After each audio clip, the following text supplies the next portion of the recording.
Panini is done. Isn't it great to watch an empire crumble sometimes? That's exactly what's happening here. Panini was a monopoly. It didn't really innovate. They didn't really do much in terms of redemptions. Their customer service was horrible.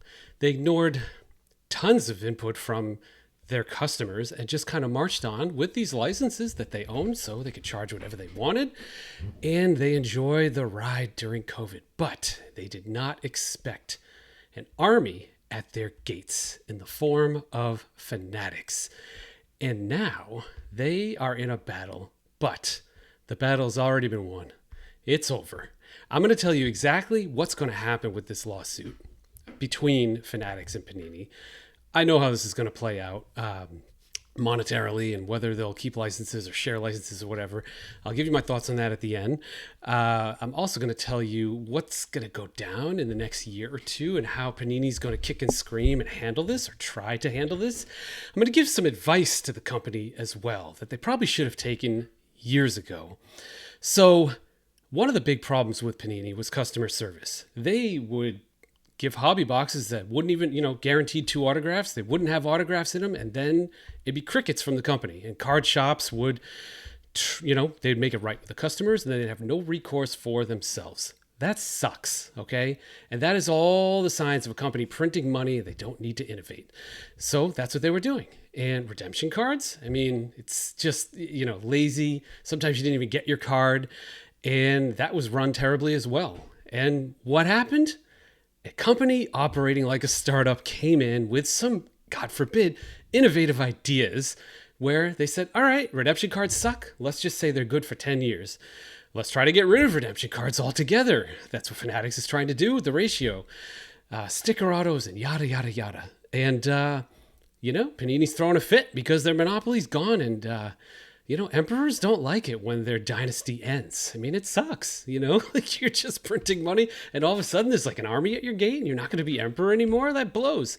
So that's what's going on with Panini right now. And they're screwed. They just the basketball license is gone and football is about to be gone. And what they're trying to do, I imagine the near term kicking and screaming toddler approach will be to go hard after autograph contracts, which will make it very confusing for collectors. It's sort of a Wemby situation. You'll have unlicensed Panini cards with exclusive autographs of popular athletes because they just wanted to pay more money. The money's going to run out, though, and that's what I'll talk about at the end. And then you'll have to choose between a licensed one without the autograph. And that sucks if you're a collector. It just sucks for all of us when there's a war like this. But it's not really a war. I think that's what they're going to do. They've got soccer for now. You think they're going to hold on to that? You think they've got enough money? Or they're going to make enough money off of these unlicensed cards to be able to fund that license and the attack from Fanatics, which is a $31 billion company with a merchandise organization and a betting organization and then a card organization that's printing money? Panini's screwed. They are screwed. They're not going to be able to do anything. So, all right, they might keep soccer for a little while. If I was Panini, this is my advice, I would go long tail, go after the rugbies of the world, the crickets of the world, whatever, name the Olympic sports, do something like that. I actually would take a chunk out of Leafs market cap and try to go pop culture too. I think that could be useful. They may find a foothold there because that's different. There's no pop culture league. You pretty much have to go headhunt a specific actress or musician or rapper or YouTuber or something like that.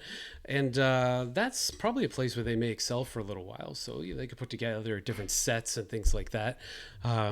Then if I was Fanatics, I would just parody it with Garbage Pail Kids and just say, oh yeah, you're going to do that? We'll just parody it with a matching Garbage Pail Kid and, do something like that. Going to be interesting. Lawsuit, there's obviously a big lawsuit. Antitrust lawsuits and things like this, they take like 5 to 10 years to play out. By the time there's a judgment, the clock's it's over. The bell, whatever you want to call it, it's done. Closing time before this lawsuit even gets concluded. When it does get concluded, if any of you think that some magistrate is going to order these licenses to be transferred back over, you're dreaming. That will never happen. The only thing that will happen is some damages. I do imagine that Fanatics will have to pay something like anywhere from $500 million to $1.5 billion in damages, depending on how this goes.